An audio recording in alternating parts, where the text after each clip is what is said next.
네, 안녕하십니까. 저는 방미통일 청년자문단 활동하고 있는 서재덕이라고 합니다. 저는 사실 이제 제가 청년을 대표하지도 않고 그냥 30대 회사원 시청자 한 명인데 이렇게 교수님들하고 전문가분들이 하는 간담회였다면 못한다고 했어야 되는데 약간 후회가 되는데요. 그냥 시청자 입장에서 제가 이번에 이제 독점 중계권, 중계권 독점 사태를 보면서 느낀 점에 대해서 이제 좀 말씀드리고 싶습니다. 이제 중계권 관련해서 월드컵, 하계 동계 올림픽 등 이제 동계 올림픽이 좀 관심이 적은 거 아니냐 이런 말들도 많았는데, 그렇다면 이제 저 개인의 입장에서 동계 올림픽은 어땠나라는 점을 한번 생각해봤습니다. 그 부분들을 보면 지금 생각났던 게 스피드 스케이팅 처음으로 금메달을 땄던 2010년 밴쿠버, 또 2014년 소치 올림픽에서는 또 이제 온 국민을 울컥하게 했던 김연아 선수의 값진 은메달이 있었고요. 또 이제 2018년 평창에서는 또 올림픽 사상 첫 남북 단일팀이 있었습니다. 이런 측면에서 볼 때 저에게 있어서 좀 동계올림픽은 좀 울고 웃게 한 그런 소중한 기억들, 추억들이 아닌가라는 좀 생각이 드는데, 이런 부분을 좀 돌이켜 보면 사실 이제 보편적 시청권이라는 건 저의 개인 시청자에게는 사실 개념은 없지만 당연하게 누려왔던 걸로 생각이 되고, 사실 이제 처음으로 좀 깊은 관심을 가지게 된 것 같아요. 그래서 보편적 시청권은 뭘까? 또 법적 근거는 뭐가 있을까? 제도적인 측면을 살펴봤을 때 방송법 76조나 시행령 관련 고시 등에서 이렇게 근거가 있다는 점을 확인해 볼 수 있었습니다. 근데 다만 또 여러 언론이나 이렇게 지적이 됐던 것처럼 기존의 전통적인 TV에서 스마트 기기로 시청이 많이 전환이 되고 있고, OTT가 확산되고 있는 이런 변화하는 이런 미디어 환경을 반영하지 못하는 부분도 존재하고 있다는 점을 확인할 수 있었습니다. 그리고 또 제도적인 측면에 또 현실적인 측면을 보게 되면 이게 굉장히 치솟는 이제 중계권료로 인해서 지상파 방송사가 공공성이라는 이유만으로 비용을 감당하기는 또 어려운 현실도 있구나라는 점도 알 수 있게 됐는데요.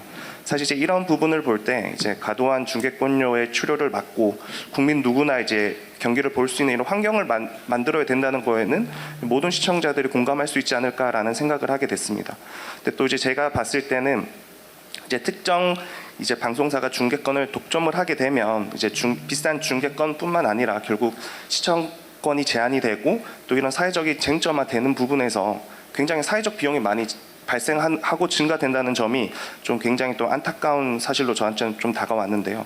그리고 이제 또 특정 방송사가 이제 중계권을 독점하게 되면은 이제 본인의 손실을 이제 막기 위해서 인터넷 포털 서비스 송출이나 전광판 사용권 등 이런 높은 비용으로 재판매권을 요구하게 될 거고, 이런 부분들이 이번 사태에서 볼 수 있었던 것처럼 협상이 난항이 된다면 우리가 2002년 월드컵 때 거리 응원을 했던 이런 감동을 좀 구조적으로 재현하는 데 불과할 수도 있겠다. 이런 사회적 비용과 사회적 영향도까지 좀 발생할 수 있겠구나라는 좀 생각이 되고 염려가 되긴 했습니다.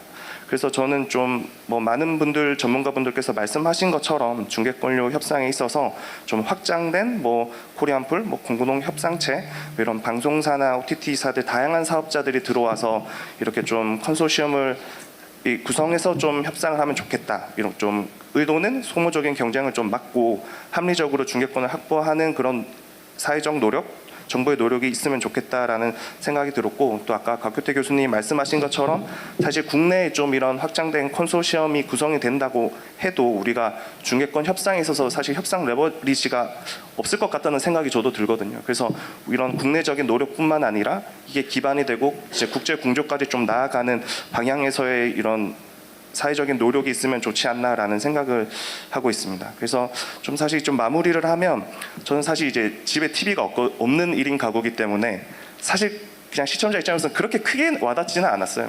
왜냐하면 제가 원하는 경기는 좀 볼 수 있었던 상황이기 때문에. 근데 이제 이런 부분들은 이제 모바일이나 OTT가 편한 저 같은 사람들도 있는 거고, 또 TV 시청이 편하신 분들도 계신 거거든요. 그래서 이러한 특성을 고려해서 좀 보편적 시청권이 보장되면 좋겠다라는 생각, 제도적인 이제 뒷받침이 있어야 되지만, 또 이제 앞서 말씀 주신 것처럼 좀 이제 이런 부분에서는 결국 방미통일의 역할이 굉장히 중요하다고 생각하고 앞으로 많은 노력을 해주십사 말씀드리며 마무리하겠습니다. 감사합니다.